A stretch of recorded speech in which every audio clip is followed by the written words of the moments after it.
अब यह एकाग्रता हमारी कम किस प्रकार से हो जाती है, आइए इसे समझें। इसके 5 प्रमुख कारण हुआ करते हैं। इसका जो पहला कारण है वह है लापरवाही। अगर आप एक घर में रहते हैं, वहां पर माँ बाप ध्यान नहीं रख रहे थे आपका बचपन से, तो लापरवाही आपके जीवन का हिस्सा बन गई है। आपने भी लापरवाही को आने दिया अपने जीवन में, एक चीज को कहीं पर आपने रख दिया, आपका दिमाग कहीं और था। अब आप उसको जब ढूंढोगे तो आपके दिमाग से वह बाहर निकल चुकी होगी, भले ही आप बुद्धिमान हैं, याद नहीं आएगी। लापरवाही से आपने उस चीज को वहां पर रख दिया था। लापरवाही से पढ़ेंगे, याद नहीं रहेगा। लापरवाही से आप आरती भजन में बैठेंगे, आपका ध्यान नहीं लगेगा। लापरवाही से चीजों को कहीं पर रख देंगे, नहीं होगा काम। अब आपकी मस्तिष्क की जो क्षमता है वो कमजोर हो चुकी है। अब इसको और ज्यादा कमजोर क्या कर देंगी चीजें, ये जो याददाश्त का हिस्सा है वह कमजोर हो गया है। इसको और ज्यादा कमजोर क्या चीजें कर देंगी, उसको और ज्यादा कमजोर कर देंगे आपके जीवन में आने वाले दुख और आपके जीवन में आने वाले सुख। तो दुख दूसरा कारण, सुख तीसरा कारण। अब सुखों से इनकार क्यों करें भाई, सुख तो आते हैं और दुखों पर आपका बस तो है नहीं। दुखों को कौन चाहता है कि जिंदगी में आए, और ये सुख और दुख यदि आपके जीवन में एकाग्रता को कम कर रहे हैं तो फिर इससे कैसे चलेगा, बिल्कुल चलेगा। यदि यह सुख आपके मन में आ रहे हैं तो आप इनका आनंद लें, मन से आनंद लें, लेकिन मस्तिष्क पर इन्हें हावी न होने दें। मस्तिष्क को उत्तेजित न करें, उसको सामान्य रखें और सोचें कि मुझे अपनी क्षमताओं का प्रयोग करते रहना है। सुख परमात्मा ने दिए हैं, मन से आप उनका आनंद लें, मस्तिष्क पर हावी न होने दें। दुख यदि जीवन में आते हैं तो परमात्मा पर विश्वास रखें, उस पर आस्था रखते हुए उस दुख से बाहर जाने का रास्ता ढूंढें, उसके साथ बह न जाएं। अर्थात जब मन के भाव आपके मस्तिष्क पर हावी होने लगते हैं तो आपकी एकाग्रता जाती है। तो तीसरा कारण जो है वह सुख है, दूसरा कारण दुख है, पहला कारण लापरवाही है। अब हम चौथा कारण यदि बात करें चौथे कारण की, वह है आलस्य। आलस्य का मतलब होता है कि जो आपके मन को चाहिए आप उसके पीछे चल रहे हैं, यह है आलस्य। यदि आप मन के पीछे चलेंगे तो मन तो भाई चंचल है, मन आपको एकाग्र नहीं होने देगा। तो जाहिर सी बात है मन के पीछे न चलें, मस्तिष्क के पीछे चलें। आलस्य से कैसे बचा जाता है इसको भी हमने अपनी एक वीडियो में बताया है, हम इंड स्क्रीन पर भी लगाएंगे, डिस्क्रिप्शन में लिंक देंगे, यदि आपको देखना है तो आप देख सकते हैं। इसमें जो आखिरी कारण है वह है व्यसन। हमारे बच्चे, हम उनको ऐसे ही कि भाई ये शरारत कर रहे हैं, इनको हम टीवी के सामने बैठा देते हैं या उनको मोबाइल दे देते हैं। तो ये टीवी और मोबाइल वर्तमान समय में ये तो बहुत ज़्यादा बच्चों के लिए नुकसानदायक हो रहे हैं और वास्तव में बड़ों के लिए भी नुकसानदायक हो रहे हैं।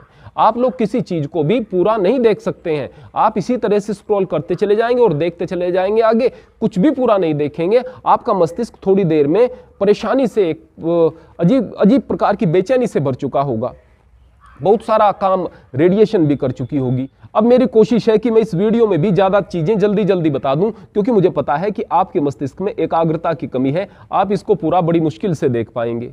अब मैं आपको बताता हूं कि वो 5 अभ्यास कौन से हैं जिनको करके आप अपनी एकाग्रता को बढ़ा सकते हैं। पहले नंबर पर जो अभ्यास आता है, आप एक दर्पण के सामने बैठ जाएं। दर्पण आपकी आंखों से 2.5 से 3 फुट की दूरी पर रखा हुआ हो तो ज़्यादा बेहतर, अधिकतम 4 फुट की दूरी पर रख सकते हैं और कम से कम आप 2-2.5 फुट की दूरी पर आप उसे रखें।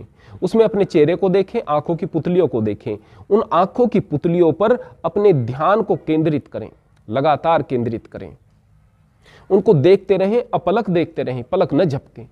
आंखों से पानी आने लग जाए तो आप उस पानी को पोंछ सकते हैं। फिर से इस प्रक्रिया की शुरुआत करें। प्रत्येक दिन यदि आप 10 मिनट का ऐसा अभ्यास कर लेंगे तो बहुत बेहतर है, वरना आप 2 या 3 मिनट भी कर सकते हैं, वह तो कम से कम जरूरी है ही। दूसरा जो अभ्यास होता है कि आप 100 से लेकर के 1 तक की गिनती को उल्टे क्रम में पढ़ना शुरू कर दें। तीव्रता के साथ जितना भी आप पढ़ सकते हैं उतना तीव्रता के साथ में पढ़ने का अभ्यास करते चले जाएं। अर्थात 100, 99, 98, 97, 96, 95 इस तरह से आप इनको पढ़ना शुरू करें, 1 तक पढ़ें। इस अभ्यास को तीव्रता से करने का अभ्यास करें।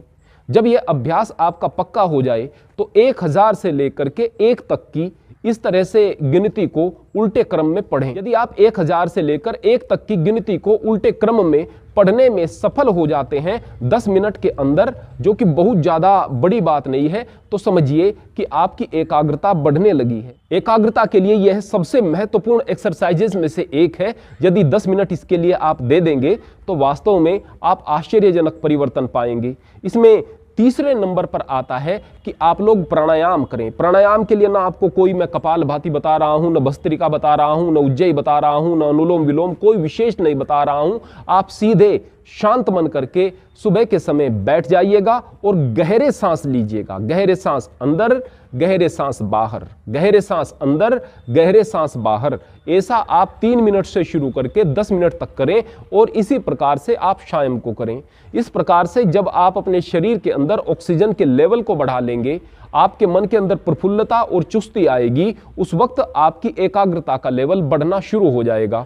इसके पश्चात चौथे नंबर पर जो अभ्यास आता है वह है बिंदु त्राटक। आप एक स्थान पर बैठ जाइएगा, अपने आंखों की ऊंचाई पर एक दीवार पर एक बिंदु को, जो कि 1 रुपए के सिक्के के जितना बड़ा हो, उसको लगा लीजिएगा, जो मिनिमम आपकी आंखों से 2.5 फुट की दूरी पर और अधिकतम 4 फुट की दूरी पर हो। वैसे 2.5 फुट की दूरी पर या 3 फुट की दूरी पर हो तो ज़्यादा बेहतर। आप सीधा ध्यान उस पर केंद्रित कीजिएगा, अपलक उसकी तरफ देखिएगा। लगातार यदि आप उसकी तरफ देखते रहेंगे, उस पर ध्यान रखेंगे, आपका ध्यान इधर उधर न जाए, इस बात का आप ख्याल रखें, तो थोड़ी सी देर के बाद यदि आंखों से पानी आता है तो उस पानी को आप पोंछ सकते हैं। फिर इस अभ्यास को करें। यदि इस अभ्यास को आप 10 मिनट तक लेकर चले गए, बहुत बड़ी बात हो जाएगी, निश्चय ही आपके लिए लाभकारी है। जब यह अभ्यास आपका थोड़ा पक्का होना शुरू हो जाए, फिर 5वें नंबर का अभ्यास करना है। और वो जो 5वें नंबर का अभ्यास है वह है कि आप एक स्थान पर बैठें, बैठ करके गहरे सांस लें, मन को पवित्र कर लें, इधर उधर के विचारों को मस्तिष्क से बाहर फेंक दें और उसके पश्चात आंख बंद करके शांत मन से बैठ करके आप अपने ध्यान को आंखों के बीच जो भ्रू मध्य स्थान होता है वहां पर एक काल्पनिक बिंदु पर केंद्रित करें। अर्थात ऐसा महसूस करें कि आपकी आंखों के बीच एक काल्पनिक बिंदु है, उस पर आप अपने ध्यान को एकाग्र करें। लगातार उसी पर ध्यान को बनाए रखने का प्रयास करें।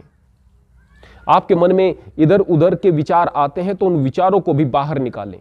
इसको आप शांभवी मुद्रा नहीं कह सकते, इसको आप आज्ञा चक्र ध्यान नहीं कह सकते, वह एक अलग प्रक्रिया है, यह एक सीधी सीधी प्रक्रिया है। आपने इस ध्यान को अपने भ्रू मध्य पर आंख बंद करके केंद्रित करना है। बस वहां पर काल्पनिक बिंदु पर अपने ध्यान को केंद्रित करना है।